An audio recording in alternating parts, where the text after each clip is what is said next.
సికింద్రాబాద్ అఖిల భారత ఆర్యవైశ్య మహాసభ ఆధ్వర్యంలో గాంధీ ఆసుపత్రి వద్ద సామూహిక అన్నదాన కార్యక్రమాన్ని నిర్వహించారు. ప్రపంచ ఆర్యవైశ్య మహాసభ ప్రధాన సలహాదారు సిల్వెల్ కార్పొరేషన్ సీఎండీ సుబ్బారావు జన్మదినాన్ని పురస్కరించుకుని జీహెచ్లో అన్నదాన కార్యక్రమం నిర్వహించినట్టు నిర్వాహకులు తెలిపారు.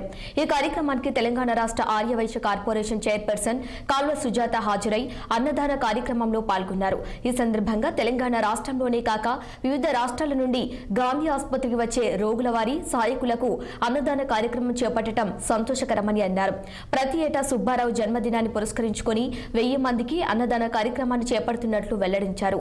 అన్నార్థులకు ఆకలితో ఉన్నవారికి అన్నదానం చేయటం మూలంగా గొప్ప ఫలితాలు లభిస్తాయని కాల్వ సుజాత అన్నారు.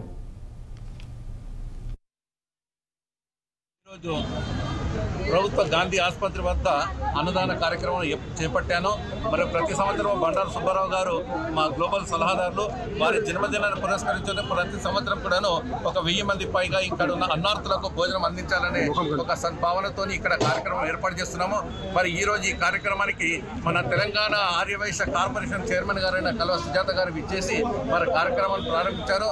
వారితో సహా మా గ్లోబల్ ఉపాధ్యక్షులు శ్రీ పబ్బతి రవికుమార్ గారు కూడాను తోడై ముఖ్య అతిథులుగా ఇద్దరు పాల్గొన్నందుకు వారికి ధన్యవాదాలు.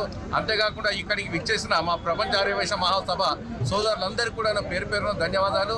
ఈరోజు రాష్ట్రాల్లో ఏ ఆపద వచ్చినా కష్టాలు వచ్చినా కూడా అనారోగ్యం పాలైనా కూడా ఉస్మానియా ఆసుపత్రి ఒకటైతే రెండోది గాంధీ ఆసుపత్రి. గాంధీ ఆసుపత్రిలో పేషెంట్లు నిరుపేద పేషెంట్లు వస్తారు. ఒక పూట దొరికితే తినడానికి ఒక పూట లేనటువంటి వాళ్ళు ఇబ్బందుల్లో కష్టాల్లో వాళ్ళ పేషెంట్ల దగ్గర అటెండర్లు పేషెంట్లు ఎన్నో వందల వేల మంది ఉంటారు.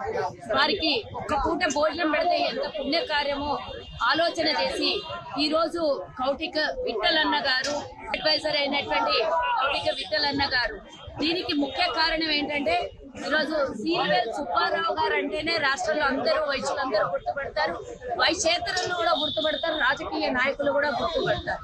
బండారు సుబ్బారావు గారు అంటే చేతికి వెముక లేనటువంటి వాడు అనేది అందరికీ తెలిసినటువంటి విషయం. ఎన్టీఆర్ జిల్లా ఇబ్రహీం